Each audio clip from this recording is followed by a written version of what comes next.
who was sent back in time to protect a 9-year-old Sarah Connor for some reason. But not before the other Terminator was sent back in time.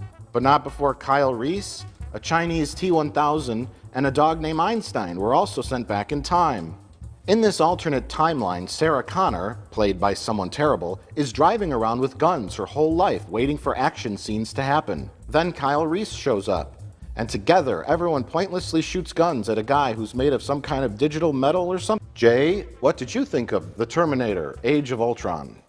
Oh man, as far as franchise reboots that are completely driven by nostalgia and recreating scenes we've seen in previous movies, Jurassic World's looking so much better right now.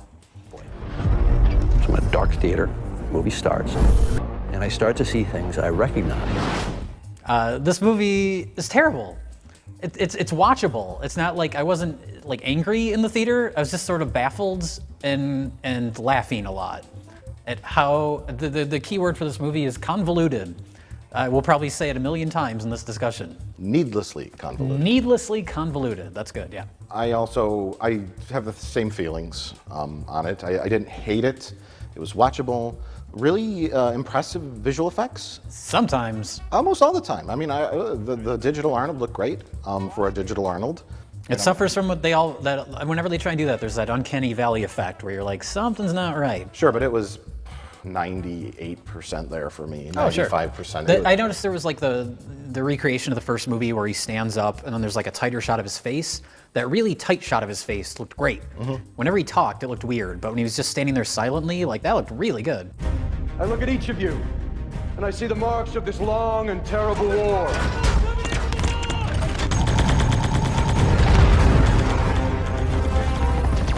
We fight! Go! Go! The opening and almost the first act I really liked. When they recreated, like, they showed Judgment Day happening and they showed some of the battle stuff. And then the whole like lead up to we found where the time machine is, and kind of the whole Kyle Reese backstory, which we never got to see. We get to see, finally done. I think it's around the time Arnold shows up that the movie goes off the rails. Which Arnold? The real elderly Arnold. Old Arnold, okay. Well, middle-aged Arnold, because they go to 1984 first, and I think they did some kind of digitalness on his face. They opened up a computer and they scooped out computer stuff and smeared it on his face because he looked noticeably younger. I did not kill him. And in the 1984 timeline, I was like, oh, Arnold doesn't look that bad. And I think they did what they did to like Patrick Stewart and Ian McKellen in the third X-Men, where I didn't notice that. They smear computer stuff all over their face. I noticed it. I was like, he looks good. And then it was like, oh, that's the real. They smear Vaseline on the computers. Yeah. They come in and manually like Q-tip Vaseline on everyone's eyeballs in every theater. Okay. Just squint. He doesn't look that old. The Vaseline's burning my eyes. Your clothes. Give them to me. Now. You won't be needing any clothes.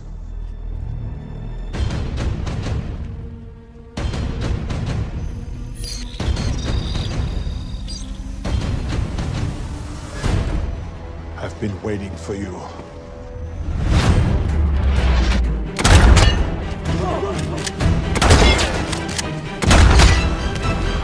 It felt like a Terminator fan film. Like, now a T-1000 shows up, and he's in 1984 part. He's in the department store with Kyle Reese, and he has to fight the T-1000, and it felt like a fan film. And I was like, okay, if you like Terminator things, you're gonna enjoy this from like a completely mindless, like Batman versus Predator kind of way, Sure. where there's no real stakes or plot or anything like that, or no emotional investment. It's like, isn't it neat to see Batman fight the Predator? And this T-1000 is also dressed as a cop, because reference. Come with me if you want to live. Now, soldier! I'll be back. What? And I start to see things I recognize. What? Well, we're going to say spoilers now, but you should know that you have already had the movie spoiled if you've seen the trailer. Yes. So it's the not entire really, movie. Yeah, and spoilers will actually be helpful because we're going to try and break down the plot. So if you have not seen the movie, watch this whole review. You might enjoy the movie more by listening to us try and make sense of it, because then you'll have some it's like studying for a test almost. Oh, sure. It's like, this is like the Cliff Notes version of the film, where it's like, oh, okay, now I understand Romeo and Juliet. That's what's happening. Yeah. So, Mike, do you want to try and break this down best of the worst style, where we just kind of go through the movie? Because this entire movie is just a nonstop barrage of what? What? But Jay, on best of the worst, we only watch terrible movies.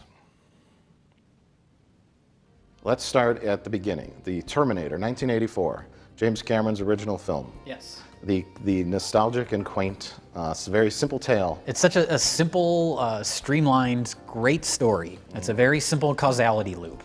But then, and really the whole backstory of Skynet and robots coming to life and taking over the planet is just a framework to hang this little action movie on. Yeah. But now that's become its own mythos and logic of 4 other movies? We've had 5 Terminator movies, and 4 of them have had the exact same story. Yeah, the second one, it's like, the second one was really good, but once they said, oh, also, which I love the T-1000, once they said, oh, also there's a new Terminator who's coming back in time, his name's the T-1000, that's when it's like, it's starting to fall over the line, but there's this overall theme of, which is, I think is irritating.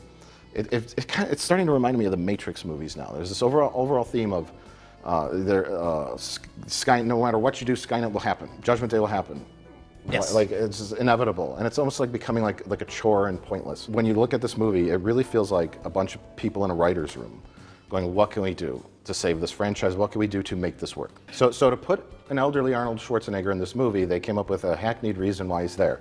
At some point in the future, in some timeline, a liquid Terminator was sent back to when Sarah Connor was 9, and Arnold was sent back to protect her from the liquid Terminator, because that's what always happens every time. And since then, Arnold raised her.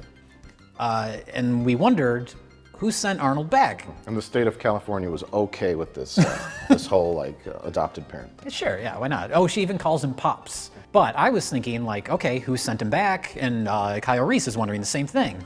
And Arnold just goes, that's classified. That's it. And the rest of the movie I was thinking, okay, well, we're gonna come back to this. We're gonna learn. We never learn. I hope you forget by then. They hope you just forget. It's basically the lazy writer's way of getting out of explaining why anything in this movie is happening.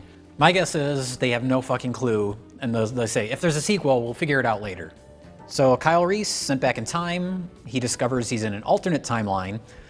He runs into the department store just like the first movie. He's being chased by the T-1000, who's also in a cop uniform for no reason. And then Sarah Connor bursts through the door, and it's not the Terminator 1 Sarah Connor, it's badass, tough Sarah Connor, who's played by someone from Game of Thrones, who looks like a little kid and acts horribly, and has nothing on Linda Hamilton. And she says, come with me if you want to live, because reference. Come with me if you want to live. Yes, and they had been waiting 17 years for Kyle Reese to show up, yet they're 3 hours late. Well, can we get into Genisys, which is, this was another writer's room brainstorm. What's going on in 2017? What's going on in the future? Everyone has iPhones and iPads. Everyone's connected technologically. Instead of Skynet being a military thing, It's an operating system. it's an operating system. And they'll control everyone that way because atomic weapons are so 1980s. I gotta say, like, you're making fun of it, but that's the only interesting idea in the entire movie. But what was it going to do? It was, they say Skynet, or Genisys. How does an operating system cause a nuclear war? Genisys is a Trojan horse for Skynet, is what they say. What that means, I don't know, but that's what they say. But what does it have to do with everyone's iPhones? They're going to update their operating system to Genisys, and when that happens, Skynet takes over? Skynet can take over all the fuck it wants. It can control everyone's iPads, and smart TVs, and iPhones, and Samsung Galaxy 6, and your little thing in your car, and your GPS, and your iWatch. Remember Apple Watches? What a hit. Oh, those are great. But until they have the power to launch ICBMs all over the planet, there really isn't a judgment day. So I didn't get the connection between your phone and the fucking NORAD launching nukes. Maybe the robots plan to take over the planet without like nuking everything. Maybe they don't want to live in a post-apocalyptic junkyard. But based on the movie, that's what happens. They do. Oh yeah, you're right. It doesn't make any fucking sense. So, okay. So right after Kyle Reese goes in the time bubble and travels back in time, a man who is not Ultron, but who is not the Borg, who is not the Phalanx, who is not any of these things, puts his hand on John Connor and says, "You're coming with me." It's Doctor Who. That's who that actor was. Doctor Who? Exactly. I feel like the franchise has been reinvigorated, like this is a renaissance. There is now a living embodiment of Skynet, Agent Smith. Oh wait, that's the Matrix film. This wasn't ripped off from that at all. He shows up and he grabs John Connor and converts him into something. Zombie robot John Connor. Zombie, it's not really. See, watching the trailer, I thought John Connor's been turned into a Terminator. They're gonna like get that technology out of him somehow, and they're gonna save him, and he's gonna still be a good guy. But it wasn't John Connor. Was John Connor dead? It was just like a robot. John Connor's dead by the end of the movie. Yeah. I guess. But anyway, instead of making him the most indestructible fucking Terminator, in my opinion, is the liquid metal guy. But this guy, he's made of something where his weakness is magnets. Well, magnets, how do they work? I don't know how they work, but they're everywhere. Yes. He gets stuck to an MRI machine. An MRI machine almost kills him. So I was expecting them to end up in a junkyard and Arnold to be driving one of those like things Oh, that pick up yeah, cars. that would have been great. That would have been great. Maybe we should have wrote this movie instead of a bunch of soulless corporate hacks. I mean, screenwriter name here. Well, that's the only, like, whenever every Terminator movie now, it's like the only thing that constitutes like a creative new idea is just having a new type of Terminator. The second movie introduces the liquid metal Terminator. The third movie introduces the robot with liquid metal over it, which seems like a step backwards. And then this movie, magnet robot? Digital magnet computerized matrix robot. Yes. Well, when a hologram Doctor Who puts his hand over your mouth, that transforms you into a robot. So it's kind of like that new movie Pixels. Oh, the Pac-Man bites you and your hand turns into pixels? Yeah, I see people were transforming into pixels like an infection.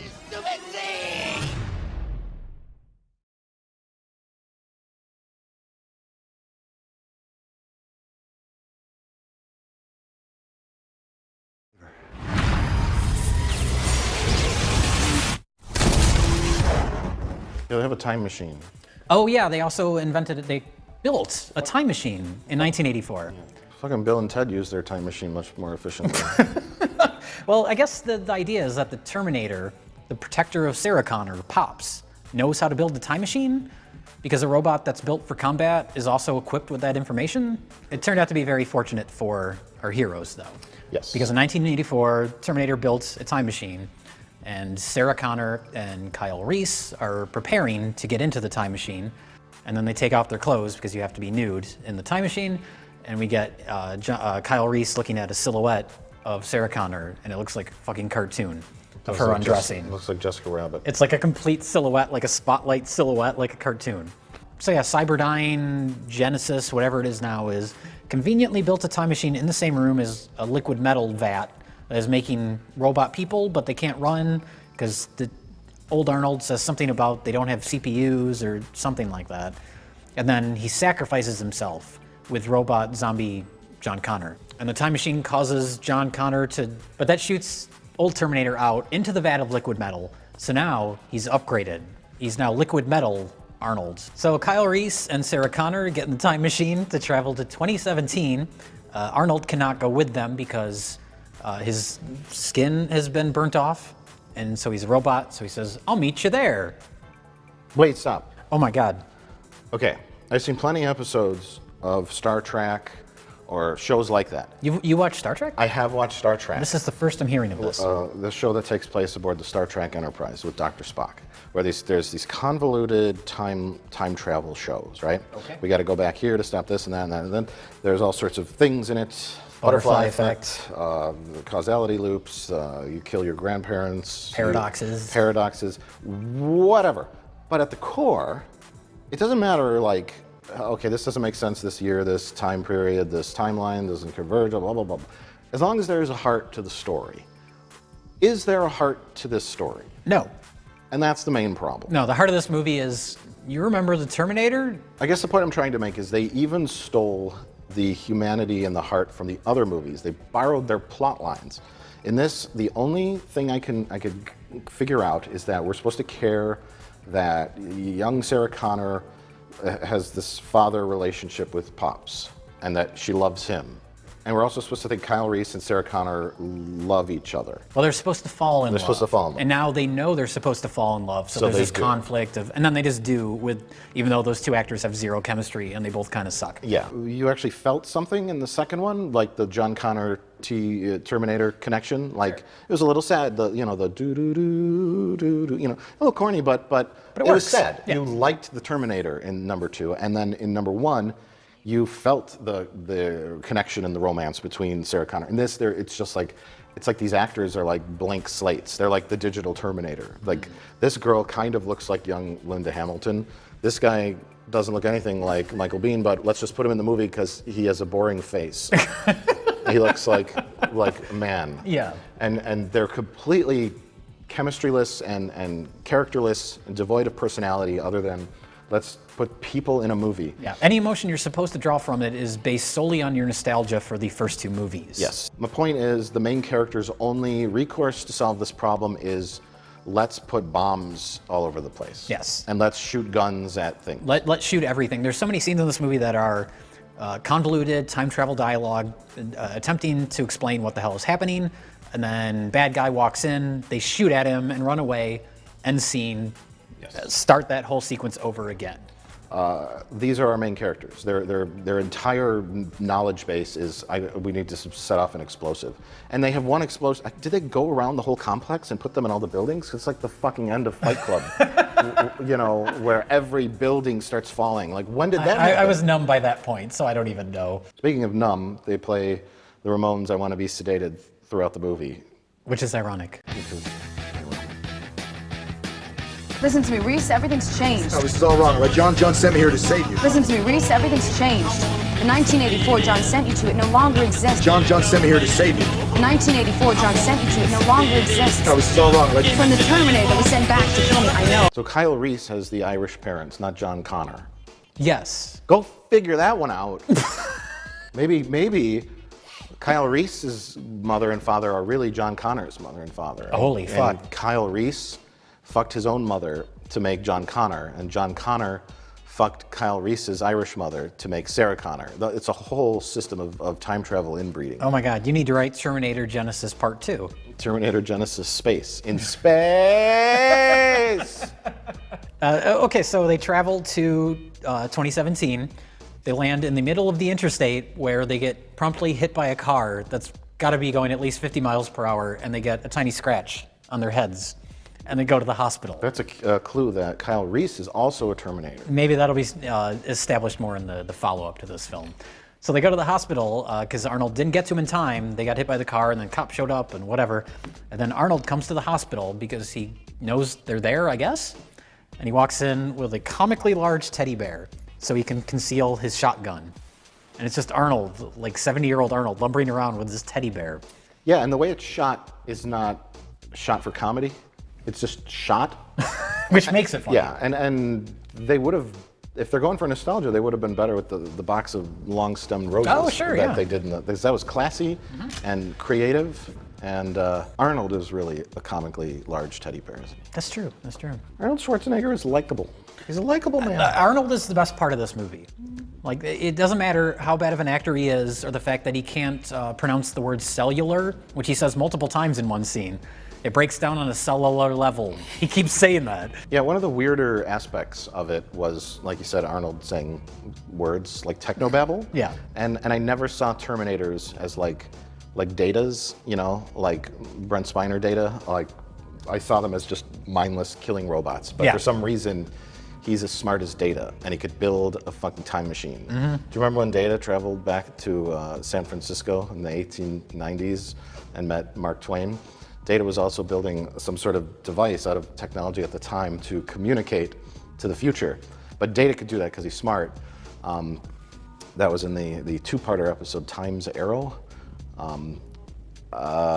Because you need some way to have expository dialogue in these movies. And I guess you need someone to build a fucking time machine. Yes. So Arnold can. Arnold can do whatever. Arnold can build a time machine because movie.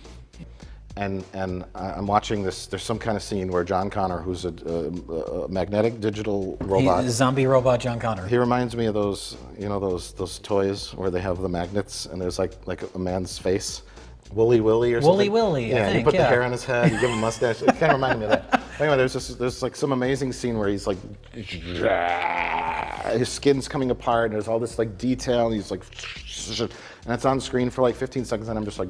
Yeah. And I just picture some like computer animator sitting there for like 17,000 hours working on this meticulously, and all these effects, like Terminators are great. All the future tech, everything, this visual effects in this were really good. And just. But it's at the service of nothing. You know what they haven't done, which they really took advantage of this in the Tremors films, and the Back to the Future films is that they need to have Terminator in the Wild West.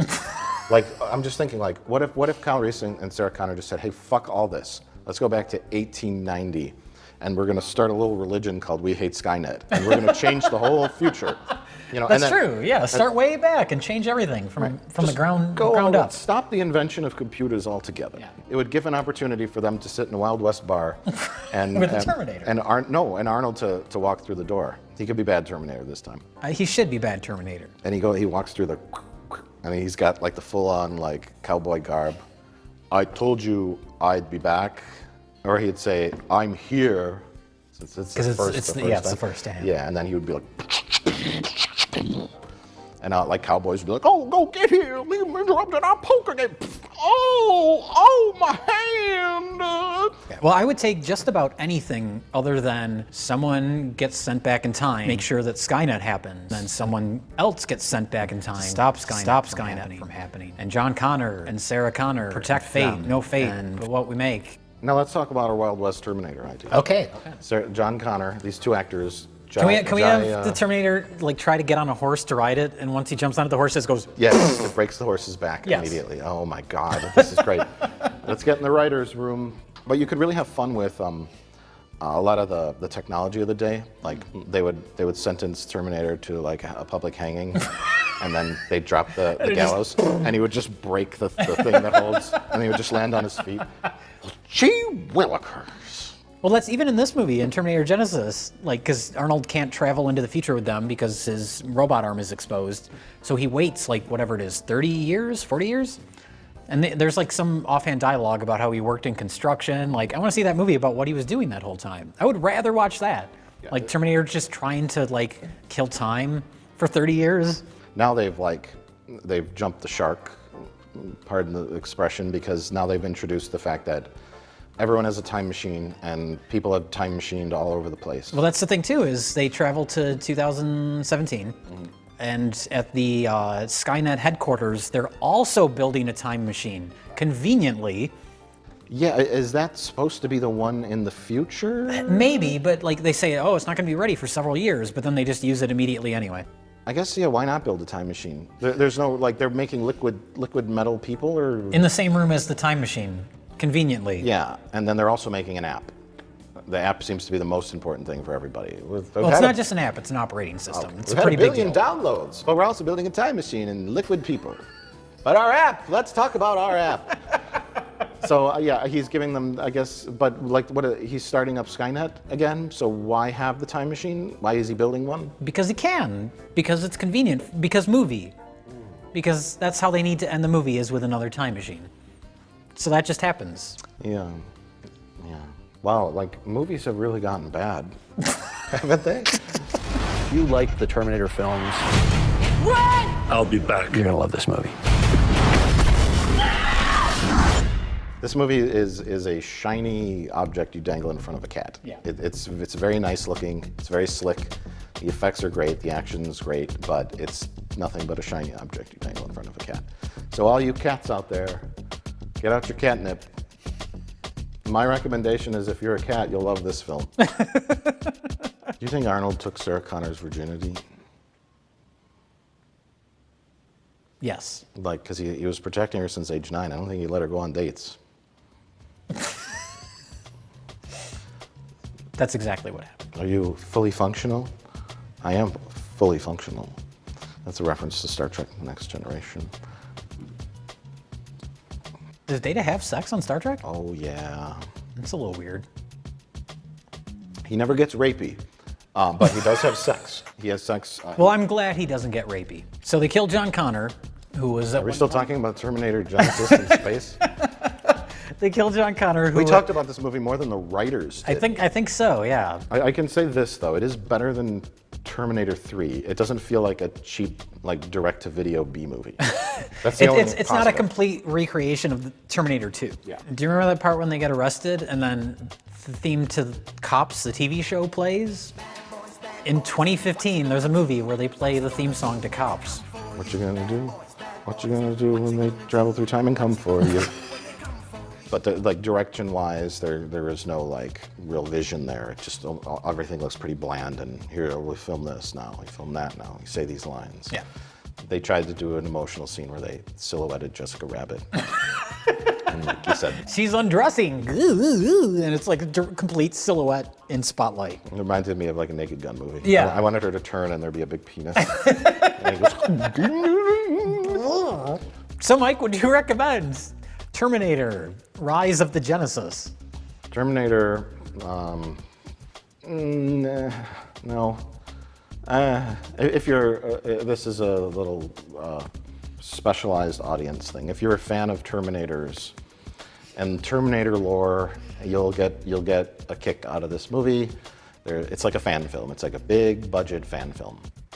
Big budget Terminator fan film. Like I said, it's like Batman fighting the Predator with very little substance. So if you like that sort of thing, I'm gonna go with like a 50-50 shot here. Jay? Nope.